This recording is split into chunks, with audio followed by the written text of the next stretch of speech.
사랑하는 성도 여러분, 오늘부터 요나서 강해를 함께 여러분과 하려고 합니다. 오늘은 본문의 말씀을 가지고 하나님을 피해 도망하다, 하나님을 피해서 도망하다라는 제목으로 말씀을 전하겠습니다. 아마도 요나서는 교회를 다니신 분들은 아마 익숙한 이야기일 것입니다. 어릴 때부터 교회를 다녔다면 요나가 하나님의 말씀에 불순종해서 도망가다가 물고기 뱃속에 들어간 이 이야기는 아마 많이 들어서 익숙한 이야기일 것입니다. 그래서 이 이야기는 참 동화 같고 우리의 흥미를 참 자극하는 참 재밌는 이야기이기도 합니다.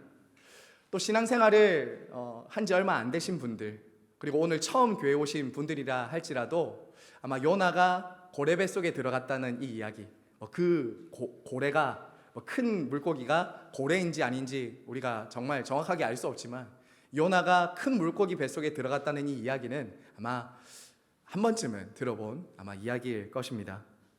그만큼 요나라는 이 이야기는 많은 사람들에게 익숙하고 잘 알려진 이야기다라는 것이죠.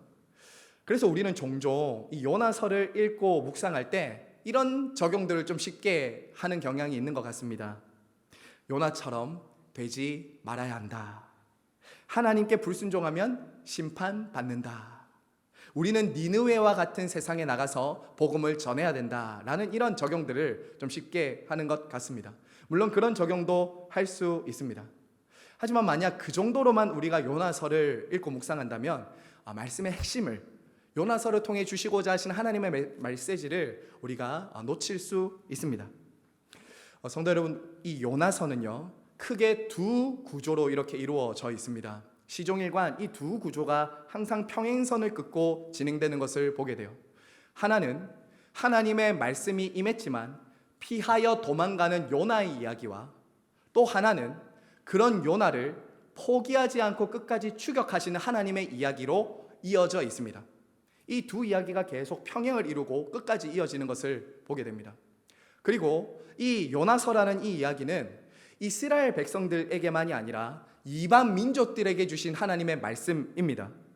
그러므로 이 이야기는 요나라는 한 선지자를 통해서 니느웨라는 당시 그 아수르의 심장부였던 그 수도에 하나님 말씀을 보내셔서 그 이방 민족들이 회개케 하시는 것을 통해서 이스라엘 민족들에게 주시는 메시지가 있는 거죠.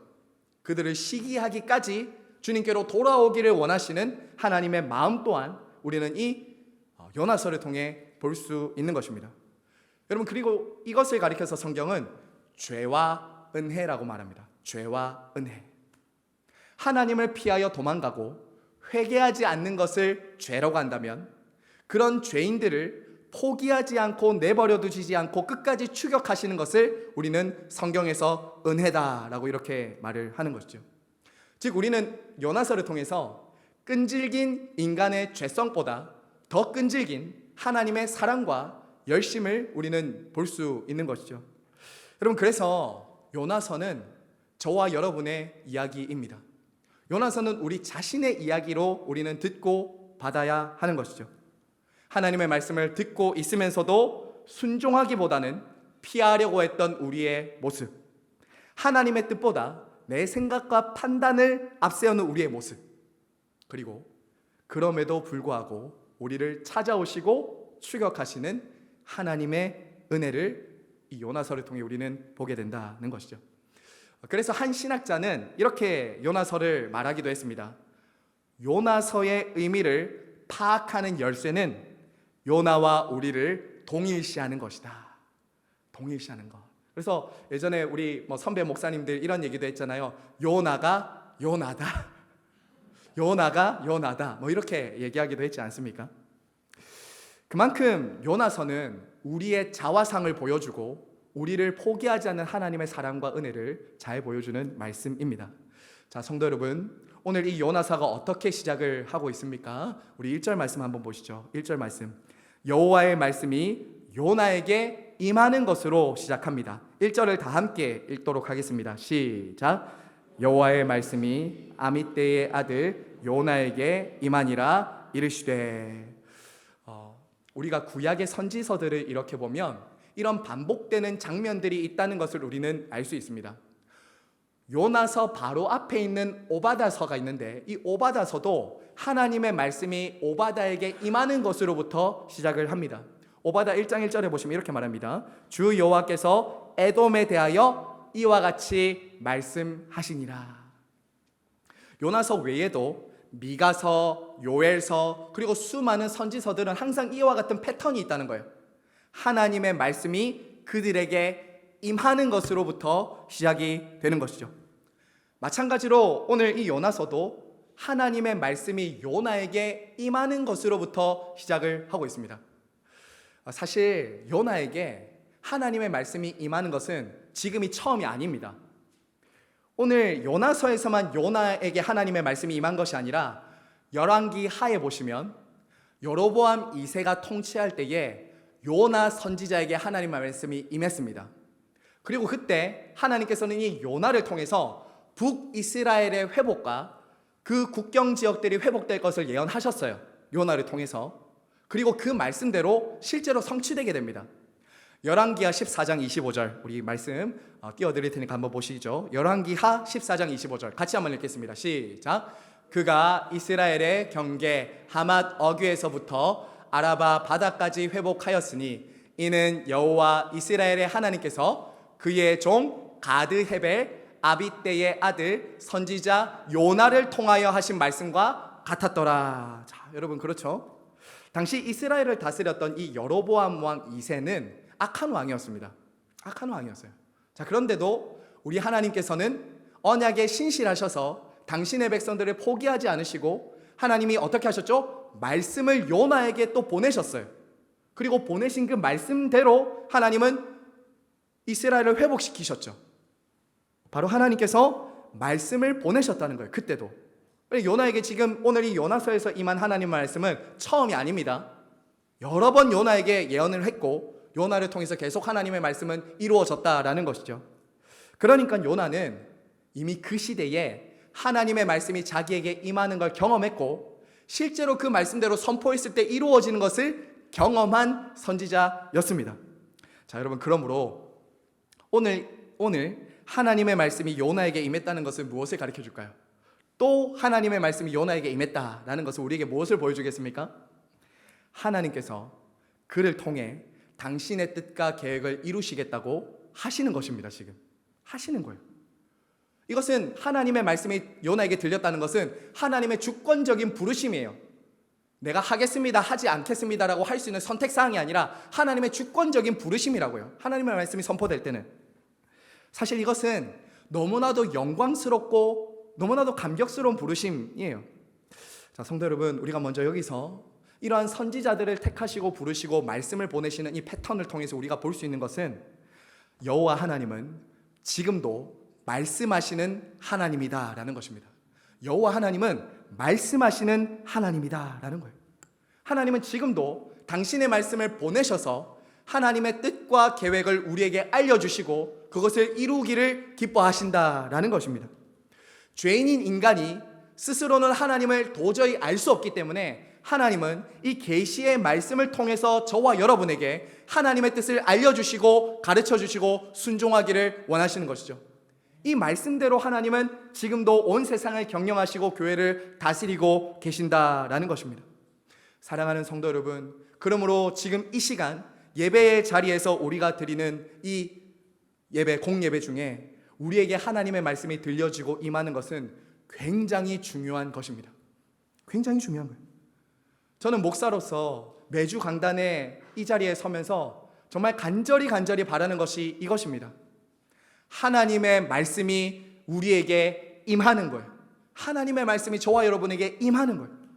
제가 아무리 많은 말을 하고 아무리 잘 준비하다 할지라도 하나님의 말씀이 성령을 통해 조명되고 우리에게 임하지 않으면 그건 아무것도 아니기 때문입니다. 정말 하나님의 말씀을 임하지 않으면 결국 사람의 말에 지나지 않기 때문이에요. 사람의 말에 지나지 않기 때문이에요. 성도 여러분, 하지만 이러한 은혜는 비단 목회자인 저에게만 필요한 것은 아닙니다. 지금도 하나님은 저와 여러분에게 무엇으로 당신의 뜻을 여러분에게 알려주실까요? 무엇으로 여러분에게 하나님의 뜻과 계획을 알려주실까요?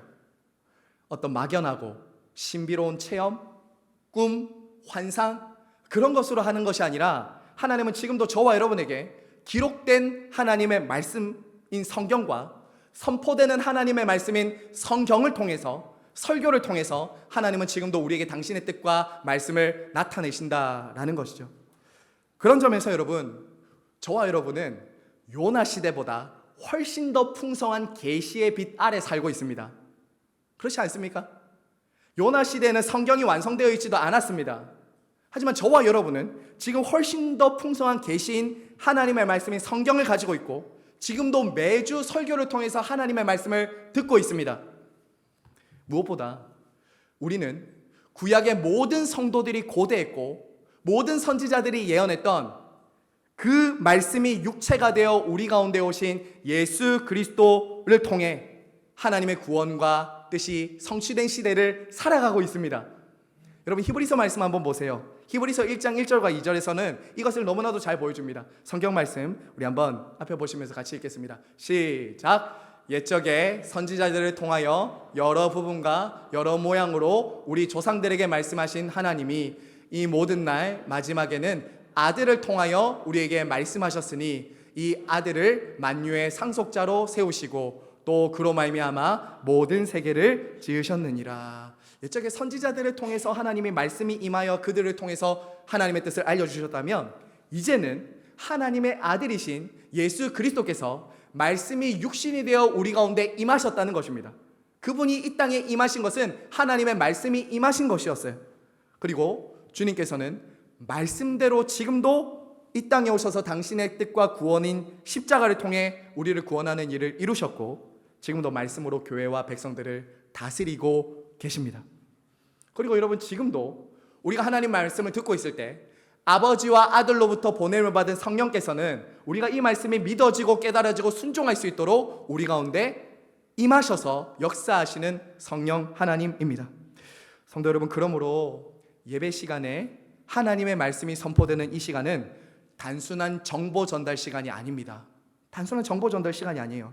하나님은 지금도 말씀을 보내셔서 심판과 구원을 행하고 계시고 당신의 백성들을 찾아오시고 말씀으로 우리에게 구원을 이루어 가신다는 것을 여러분 꼭 기억하시기를 바랍니다. 그래서 저와 여러분은 날마다 하나님의 말씀이 개인과 가정과 교회에 임하도록 기도하셔야 돼요. 말씀이 우리에게 임하도록 기도를 해야 된다는 것이죠. 여러분 참 이처럼 하나님 말씀이 요나에게 임했습니다. 그러면 어떻게 해야 됩니까?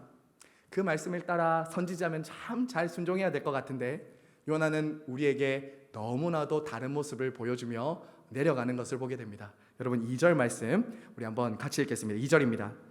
2절 말씀 시작. 너는 일어나 저 큰 성읍 니느웨로 가서 그것을 향하여 외치라. 그 악독이 내 앞에 상달되었음이라 하시니라. 자, 하나님의 말씀이 요나에게 임했는데 그때부터 요나의 고뇌와 갈등이 시작됩니다. 왜냐하면 지금 주시는 이 하나님의 말씀이 자신의 생각, 경험, 확신과 너무나도 달랐기 때문입니다. 여러분 하나님께서 지금 요나에게 무엇을 명령하시냐면 큰 성읍 니느웨로 가서 외치라라고 합니다. 큰 성읍 니느웨로. 여기서 이 니느웨는 당시 북이스라엘을 위협했던 이 아수르 제국의 수도였습니다. 아수르 제국의 수도였어요. 그리고 당시 이 아수르는 굉장히 잔인하고 무자비한 죄악이 가득한 나라가 바로 이 아수르였습니다. 게다가 여러분 하나님께서는 이 호세아라는 선지자가 그 요나와 비슷한 동시대에 사역을 했는데 북이스라엘이 아수르를 통해서 멸망당할 것이라는 것을 호세아 선지자를 통해서 미리 예언하셨어요. 자, 그러니까 요나 입장에서는 이방 민족이고 죄악이 가득한 도시이고 그리고 북이스라엘을 멸망시킬 민족이라고 하니 요나 입장에서는 굉장히 원수처럼 느낄 수 있는 나라지 않았겠습니까? 원수이고 하나님의 심판받아야 될 그런 민족으로 여겼던 것이죠. 자, 그런데 하나님은 어떻게 하시는가? 그런 니느웨로 일어나서 가서 외치라라고 말합니다. 그래서 동사 세 개가 다 명령형이고요. 이 세 개는 긴박한을 우리들에게 가르쳐줘요. 당장 가서 외치라고 할 만큼 하나님이 지금 긴박하게 요나에게 순종을 요구하시고 계신다라는 것입니다. 자, 그리고 여러분, 성경에서는 향하여라고 되어 있죠. 그것을 향하여 외치라라고 되어 있는데 원문에는 그것을 대항하여 이렇게 되어 있어요. 대항하여 외치라. 그만큼 이 니느웨라는 도시의 악이 하나님을 보셨을 때 당장 심판해야 될 만큼 아주 크다는 것을 가르쳐 주는 것이죠. 성도 여러분, 사실 이 이방 민족들에 대한 하나님의 예언은 요나에게만 임한 것은 아니었어요. 당시 이사야, 예레미야, 나훔 이런 여러 선지자들에게도 하나님은 말씀을 보내셔서 이방 민족들에게 외치라고 말씀하셨습니다. 하지만 여기서 중요한 것은 하나 차이가 있죠. 요나는 그 땅에 가서 외쳐야 됐다는 거예요. 어떤 선지자들에게도 하나님께서 그 이방 나라 그 땅에 가서 외치라고는 안 했어요. 이스라엘 땅에서 예언하고 외쳤죠. 근데 요나에게는 지금 네가 그 니느웨로 가서 외치라라고 지금 말하고 있는 것입니다. 참 이례적인 부름이죠. 여러분, 그리고 제가 니느웨를 조금 더 설명을 하고자 하는데요. 이 니느웨는 당시 큰 성읍이라고 여기서 지금 말하고 있죠. 큰 성읍 니느웨. 당시 이후에 우리가 요나서를 보면 볼 수 있겠지만 사흘 길을 걸어가야 될 만큼 큰 도시라고 말합니다. 그리고 이 요나서 4장에 보면 12만 명 당시 인구가 살았던 도시가 니느웨예요. 그렇죠? 여러분, 하지만 이 니느웨는 단지 도시가 크고 사람이 많이 살았다는 의미에서만 큰 것이 아니었어요. 오늘 2절 말씀 다시 보시면 무엇이 또 크죠? 그 민족들 안에 그 악독이 내 앞에 상달되었습니다. 니느웨는 사람도 많고 규모도 컸지만 죄악도 큰 도시가 니느웨였습니다. 여러분, 그렇기 때문에 지금 요나가 받은 이 사명 있죠. 가벼운 사명이 아닙니다. 그처럼 크고 죄악이 가득한 곳에 가서 여러분 하나님 말씀을 선포해야 된다고 생각해 보세요. 여러분이 지금 그런 일을 해야 된다고 생각해 보십시오. 얼마나 그게 막중한 사명이었겠습니까? 그처럼 큰 도시, 죄악이 많은 도시에 가서 한 선지자가 회개하라라고 선포한들 그게 무슨 큰 의미가 있겠습니까? 조롱받을 수도 있고요. 심지어는 생명이 위태로울 수도 있는 곳으로 지금 가서 전하라고 하는 것 아니겠습니까? 하지만 여러분, 여기서 우리가 꼭 기억해야 될 게 있습니다. 하나님께서 그처럼 큰 성읍인데 하나님의 선지자인 요나를 통해서 하나님의 말씀을 선포하라는 것은 그들의 죄악도 크고 그들의 도시도 크지만 그 도시를 향한 하나님의 사랑이 더 크다는 거예요. 이게 핵심입니다. 하나님이 요나라는 선지자를 보내셔서 하나님의 말씀이 들려지기를 원한다는 것은 그 도시를 향한 하나님의 사랑도 크다는 것이죠. 니느웨를 향한 하나님의 사랑, 이것을 우리는 어디서 볼 수 있냐면 하나님의 사랑과 자비가 그 도시를 향해서 크다는 것을 우리가 어디서 볼 수 있냐면 성경을 뒤로 2장만 넘기시면 요나서 4장에 보세요. 요나서 4장 2절에 보시면 하나님의 마음을 하나님이 보여주세요. 여러분, 4장 2절 성경 2장만 넘기셔서 한번 같이 읽겠습니다. 시작. 여호와께 기도하여 이르되 여호와여, 내가 고국에 있을 때에 이러하겠다고 말씀하지 아니하였나이까? 그러므로 내가 빨리 다시스로 도망하였사오니 주께서는 은혜로우시며 자비로우시며 노하기를 더디하시며 이 내가 크시사 뜻을 돌이켜 재앙을 내리지 아니하시는 하나님이신 줄을 내가 알았음이니이다. 여러분, 하나님은 은혜롭고 자비롭고 노하기를 더디하신다. 이 세상이 멸망당하고 죄악 가운데 멸망당하는 거 하나님 기뻐하지 않으신다는 것입니다. 자, 그런데 여기서 문제는 무엇이냐면 하나님의 말씀과 마음과 요나의 생각이 달랐다는 거예요. 요나의 생각이 달랐어요. 요나는 하나님이 어떤 분인지 알았습니다. 하나님이 은혜롭다는 것, 자비롭다는 것, 회개하는 죄인들을 구원하시기를 기뻐하신다는 것을 알았어요. 그런데 요나의 문제는 거기 있었습니다. 하나님의 말씀과 요나는 전혀 달랐다는 거예요. 요나의 생각은 니느웨는 구원받아야 될 백성들이 아니라 심판받아야 될 대상이었던 것이죠. 심판받아야 될 대상이었어요. 그들은 하나님의 심판을 받아 마땅한 죄인들이다라고 생각하고 확신하고 있었습니다. 여러분, 이것은 이방 민족도 회개하고 하나님께로 돌아오기를 원하시는 하나님의 마음을 전혀 모르는 모습인 것이죠. 주 안에서 사랑하는 성도 여러분, 요나의 불순종의 핵심 뿌리가 바로 여기 있습니다. 요나의 불순종과 뿌리의 핵심은 여기 있어요. 그것은 하나님의 말씀과 뜻보다 내 생각과 판단을 더 위에 두는 거예요. 죄는 단순히 살인, 강도 그런 눈으로 보이는 모습이 아니라 하나님의 말씀보다 내 생각과 내 판단을 더 위에 두는 거예요. 이게 불순종의 핵심입니다. 여러분, 요나는 하나님을 전면적으로 부인한 선지자가 아닙니다. 하나님 잘 알았습니다. 하지만 문제는 그는 자신이 받아들일 수 있는 범위 안에서만 순종하려고 했다는 거예요. 내가 받아들일 수 있는 하나님만을 원했다는 것이죠. 하나님은 믿지만 내가 납득할 수 있는 하나님, 내가 동의할 수 있는 것까지만 순종하는 하나님을 원했던 거예요. 그리고 이것이 바로 불순종의 본질입니다. 하나님의 말씀보다 내 생각과 판단을 더 위에 두는 것, 이게 불순종의 뿌리다라는 것이죠. 여러분, 그리고 그거 아십니까? 이 불순종의 뿌리는 아주 오래된 거라서 에덴 동산에서부터 시작됐다는 것을 우리는 알 수 있어요. 하나님의 말씀보다 내 생각과 내 판단을 위에 두는 것은 에덴 동산에서부터 시작된 말씀이었어요. 여러분, 뱀이 아담과 하와를 어떻게 유혹했습니까? 이렇게 유혹합니다. 하나님이 참으로 너희에게 동산 모든 나무의 열매를 먹지 말라 하시더냐. 이것이 뱀의 유혹의 첫 번째 공격이었어요. 여기서 우리가 좀 주목해서 볼 단어는 이것입니다. 참으로. 이 뱀의 이 한마디로 인해서 어떻게 되냐면 하나님의 말씀에 대한 의심을 집어넣은 거죠. 여러분, 잘 생각해 보십시오. 이전까지는 하나님의 말씀은 판단의 기준이지 판단의 대상이 아니었다고요. 하나님이 참이면 참이에요. 내가 판단할 수 있는 것이 아니라고요. 하나님의 말씀은 판단의 기준이지 판단의 대상이 아니었어요. 그런데 뱀은 어떻게 했다고요? 참으로 하나님이 그렇게 말씀하시더냐라고 하면서 인간이 하나님의 말씀을 판단할 수 있는 자리로 지금 세우는 거죠.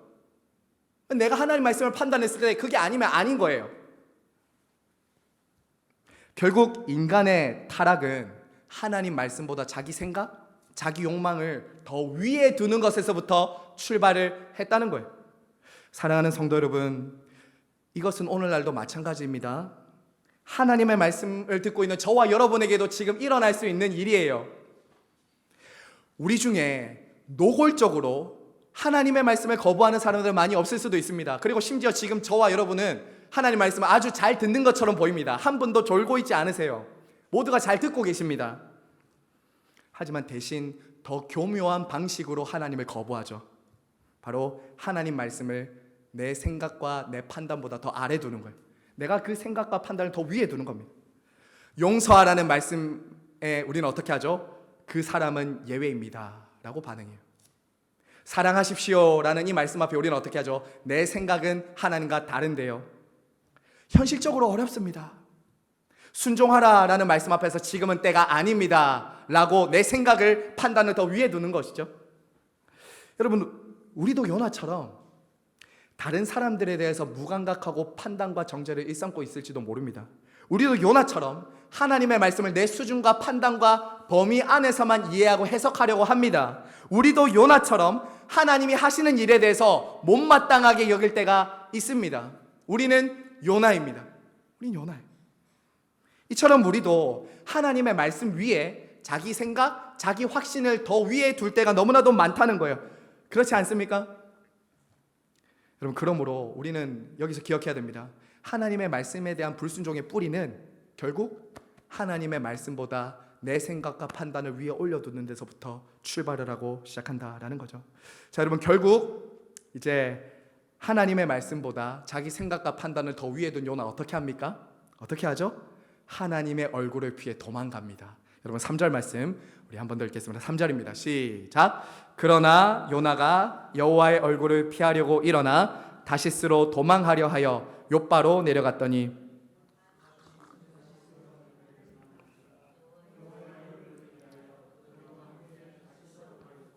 백삭스를 주고 배에 올랐더라. 여러분, 3절은 그러나 요나가 라고 시작. 그러나 요나가. 여기서 이미 하나님과 요나 사이에 마음이 멀어진 게 보이시죠? 하나님은 말씀하셨는데 그러나 요나가, 사실은 그래서 요나가로 바뀌어야 되거든요. 하나님이 말씀하시면 그래서 요나가 갔습니다. 이게 원래 맞는 말인데 모든 선지자들의 패턴이 그러한데 요나는 어떻게 하죠? 그러나 요나가 하나님의 말씀과 정반대로 갑니다. 그리고 하나님의 말씀과 정반대로 갑니다. 여러분, 일어나긴 일어나는데 하나님의 말씀은 다시 니느웨로 가라고 했는데 어디로 가냐면 다시스로 갑니다. 여러분, 여기서 말하는 이 다시스가 정확하게 어디인지 학자들의 추측이 많긴 합니다만, 그 당시 이스라엘에서 가장 서쪽, 이스라엘을 중심으로 지중해 저 끝에 있는 아마도 스페인이나 터키 지역을 의미할 것이다라고 많은 사람들이 추측을 해요. 대신 반대로 이 니느웨는 어디냐면 동쪽입니다. 이스라엘을 중심으로 동쪽이에요. 그러니까 지금 요나가 어떻게 하냐면 하나님은 이곳으로 가라고 했는데 정반대로 지금 가고 있는 거예요.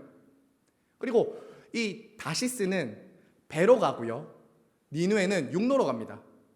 그러니까 완전히 다른 방식, 다른 방법, 다른 경로로 지금 하나님을 정반대로 피하여 지금 도망가고 있다라는 것이죠. 여러분, 그리고 얼핏 보면 참 오늘 말씀에 보면 요나가 처음에 굉장히 잘 되는 것처럼 보여요. 순적하다고요, 그 모든 과정들이. 오늘 어떻습니까? 아무런 어려움이 없이 욥바로 내려갑니다. 그리고 마침 배를 만나죠. 그리고 그 배에 타고 순적하게 갑니다. 불순종을 선택하고 하나님과 반대편으로 가는데 시작이 너무 좋아요. 순풍이에요. 불순종하고 반대로 가고 있는데 막 번개가 치고 그때그때 막 역사하면 좋겠는데 그런 일이 안 일어난다니까요. 하지만 여러분, 이것이 정말 하나님의 섭리일까요? 그럴까요? 지금 당장에 하나님을 불순종하고 떠나는 그것이 당장 일은 잘 풀리는 것 같지만 그것이 하나님의 뜻과 섭리가 아닙니다.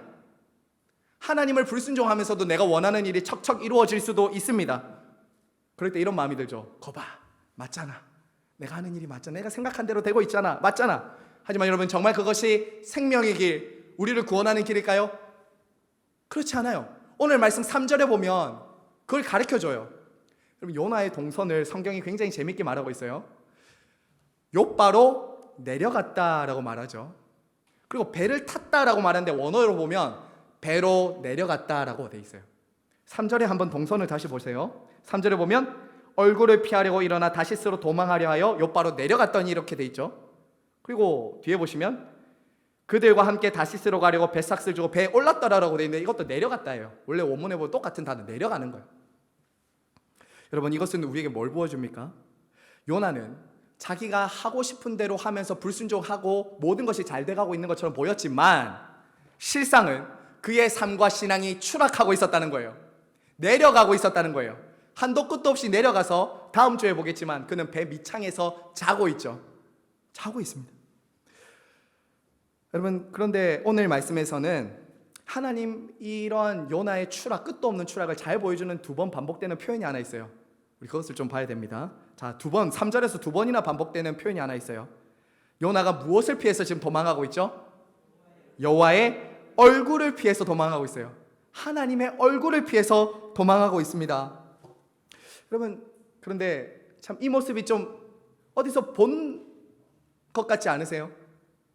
성경을 조금 아시면 창세기 3장에 이 모습이 나옵니다. 아담과 하와가 하나님께 죄를 짓고 하나님의 얼굴을, 그분의 낯을 피하여 숨었다고 되어 있죠. 창세기 4장에서는 가인이 범죄한 후에 여호와의 낯을 피하여 동쪽으로 갔다고 되어 있어요. 성도 여러분, 여기서 우리 꼭 하나 기억하셔야 됩니다. 하나님의 얼굴을 피하여 도망하는 것이 죄인의 본성입니다. 죄인의 본성이에요. 요나는 지금 선지자이면서도 아담과 가인처럼 불순종의 길, 하나님의 얼굴을 피하여 도망가는 길을 지금 가고 있다는 것을 보여주는 것이죠. 이것이 바로 하나님과 관계의 단절이에요. 죄는 항상 하나님의 얼굴을 피하여 멀리 가려고 하는 속성이 있습니다. 죄는 그런 거예요. 여러분, 그리고 이러한 모습은 앞서 말씀드린 것처럼 당장은 잘 드러나지 않을 수 있어요. 사람은 하나님의 얼굴을 피하여 살면서도 겉으로는 여전히 형통하고 잘 될 수도 있습니다. 심지어 교회도 옵니다. 신앙생활을 할 수도 있고 봉사도 하고 그리고 사역도 할 수 있어요. 하지만 그것이 그 사람과 하나님과의 관계를 보여주는 모든 것은 아니라는 겁니다. 중요한 핵심은 이거예요.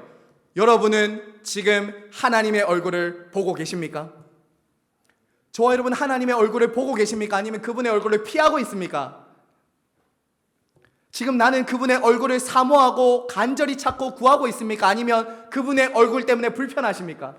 그분의 얼굴이 여러분의 삶에 있다는 것이 부담스러우십니까? 너무나도 핵심적인 거예요. 하나님은 지금도 우리에게 말씀하시고 있고 우리의 삶에 찾아오시고 우리에게 당신의 얼굴을 비추시기를 원하시는데 우리는 그분의 얼굴이 때로는 부담스럽고 그분이 나를 보고 계시다는 것이 불편하고 싫을 때가 있죠. 그만큼 하나님과 나와의 관계가 멀다는 거예요. 그만큼 하나님과 나와의 관계가 죄로 인해 단절되어 있다는 것을 잘 보여주는 것이죠. 사랑하는 성도 여러분, 그런데요, 저와 여러분이 하나님을 피해서 도망갈 수 있을까요? 저와 여러분이 하나님을 피해서 도망칠 수 있을까요? 사람이 하나님을 피해서 도망간다는 것이 얼마나 어리석은 시도인지를 시편의 시인은 우리에게 너무나도 잘 보여주고 있어요. 여러분 시편 137편 7절에서 10절인데요. 이것도 말씀 구절 한번 제가 띄워드릴 테니까 한번 보시고 같이 한번 읽겠습니다. 우리가 하나님을 피해 도망갈 수 없다는 것을 시인은 잘 노래하고 있어요. 한번 같이 읽겠습니다. 시작. 내가 주의 영을 떠나 주의 앞에서 어디로 피하리까? 거기 계시며 스올에 내 자리를 펼치라도 거기 계시니이다. 내가 새벽 날개를 치며 바다 끝에 가서 거주할지라도 거기서도 주의 손이 나를 인도하시며 주의 오른손이 나를 붙드시나이다. 성도 여러분, 혹시 지금 말씀은 듣고 있지만 실제로 삶의 자리에서는 하나님과 정반대 방향으로 계속하고 계시진 않습니까? 하나님을 피하여 숨을 수 있는 것처럼 하나님의 얼굴을 바라보지 못하고 계속 피하여 숨고 있지는 않습니까? 자, 저는 이 시편의 시인의 이 고백을 여러분의 신앙의 기준으로 여러분 앞에 보여드리고 싶어요. 자, 다시 질문하겠습니다. 여러분은 방금 이 시인이 고백한 하나님을 피하여 갈 수 없습니다라는 것이 위로가 되십니까? 부담이 되십니까? 여러분에게 나는 하나님의 얼굴을 피할 수 없는 인생이다라는 것이 위로가 되십니까? 부담이 되십니까? 여러분을 항상 하나님이 얼굴을 바라보시고 여러분을 주목하고 계신다는 것이 만약에 부담이 되거나 불편하면 우리는 지금 그만큼 하나님과 멀리 정반대 방향으로 가고 있다는 겁니다. 하지만 하나님의 얼굴이 너무 사모가 되고 그분의 얼굴을 하루라도 볼 수 없으면 살 수 없다는 갈망과 목마름과 은혜가 있다면 여러분은 하나님과 그만큼 가까운 거겠죠. 성도 여러분, 말씀을 맺겠습니다. 오늘 우리는 이 요나서 첫 부분을 함께 보면서 하나님은 말씀을 통해서 우리 가운데 임하시고 주권적으로 당신의 백성들을 부르신다는 것을 우리가 배웠습니다. 그리고 불순종의 뿌리, 그 하나님의 말씀에 대한 불순종의 뿌리는 내 생각, 자기 확신을 하나님의 말씀보다 더 위에 두는 것이 불순종의 뿌리다라는 것을 우리는 보았습니다. 그리고 그처럼 불순종하며 떠나가는 그 자리는 신앙의 끝없는 추락, 나락, 하나님을 떠나서 점점 멀어지는 곳밖에는 없다라는 것을 배웠죠. 성도 여러분, 사실 오늘 이 요나의 모습은 참 낯설지는 않을 것입니다. 참 낯설지는 않을 거예요. 우리도 때로는 자주 하나님의 말씀과 정반대 방향으로 갈 때가 많기 때문인 것이죠. 하나님의 얼굴을 피하여 숨을 때도 많기 때문입니다. 자, 여러분, 그러면요, 그럴 때 우리는 어떻게 다시 하나님의 얼굴을 볼 수 있을까요? 우리가 결론으로 이것을 꼭 배워야 되겠죠. 우리는 어떻게 때로는 불순종하고 죄악의 나락으로 점점 내려가는 이 삶에서 우리가 어떻게 구원을 받을 수 있고 다시 하나님의 얼굴을 볼 수 있느냐라는 거예요. 죄악 가운데 있을 때 저와 여러분 하나님의 얼굴을 볼 수가 없습니다. 하나님의 얼굴을 보면 죽어요. 바로 저와 여러분이 하나님의 얼굴을 바라볼 수 있는 것은 그분의 은혜 때문이에요. 하나님의 은혜 때문이에요. 다음 주에 보겠지만 그것은 그처럼 도망가는 요나를 그러나 포기하지 않고 추격하시는 하나님의 은혜로 요나는 다시 하나님의 얼굴을 보게 됩니다. 그거예요. 지금도 우리를 포기하지 않으시고 하나님의 말씀을 보내시고 추격하시는 하나님의 은혜로 말미암아 저와 여러분은 다시 하나님을 볼 것이며 하나님의 말씀을 여러분은 듣고 순종하는 자리로 나아가시는 것이죠. 우리는 그러한 은혜를 하나님의 사랑으로 죄인을 구원하기 위해 니느웨가 아니라 이 죄악된 세상을 구원하기 위해 말씀이 육신이 되어 우리 가운데 임하신 하나님의 아들 예수 그리스도를 통해서 알 수 있습니다.